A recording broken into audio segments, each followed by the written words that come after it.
లత వెళ్ళిపోవాలి ఇంట్లో నుంచి అనేసి అన్నకు మంచిగా అయిపోయింది. ఇంకా అన్న మంచిగా అయ్యాడు అంటే మళ్ళీ లతకు దయ్యం పట్టినట్టు అయిపోయింది.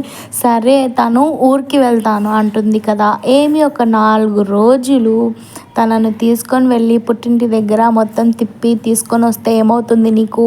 ఆ 4 గోడల మధ్య ఆ వీడియోలు చేసి చేసి తనకు కూడా హెల్త్ ఏదో ప్రాబ్లం అయినట్టుంది. ఇంకా నెక్స్ట్ వీడియోలో తను పిచ్చి అయిపోతుంది. ఇంకా నెక్స్ట్ వీడియోలో తను రోడ్ల మీద తిరుగుతుంది. ఇంకా నెక్స్ట్ వీడియోలో పిల్లలని కూడా మర్చిపోతుంది అన్నట్టు వ్లాగ్స్ వస్తాయని మనకు తెలిసిందే కదా అండి. కాకపోతే మీరందరూ కామెంట్ చేయండి.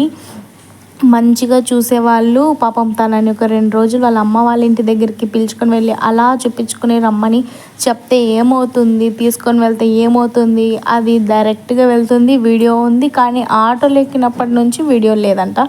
సో ఎంత అసలు నిజంగా చెప్పాలి అంటే ఎక్కువగా మీరు బ్రెయిన్లోకి తీసుకోవద్దు. ఇవల్ల స్క్రిప్టెడే. వాళ్ళు నవరసాలు కలిపి వీడియోస్ తీస్తామని చెప్పారు కదా, ఆ నవరసాల్లో ఒక వీడియో ఇది.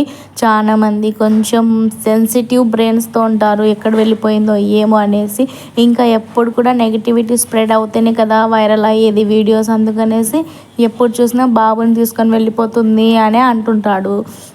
2 పాపలే అని ఒకసారి చెప్పాడు, మళ్ళీ ఏమో పాప బాబు అంటాడు. మళ్ళీ మనము అది ఏమంటారు అలా చెప్పడం తప్పు కానివ్వండి.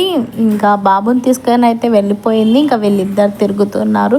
ఇంకా ఒక వారం రోడ్ల మీద వీడియోస్ వస్తాయి, మాకేం చేయాలో తెలియటం లేదు అనేసి. ఈ అన్న ఎంతగా మారిపోయాడు చూడండి అసలు.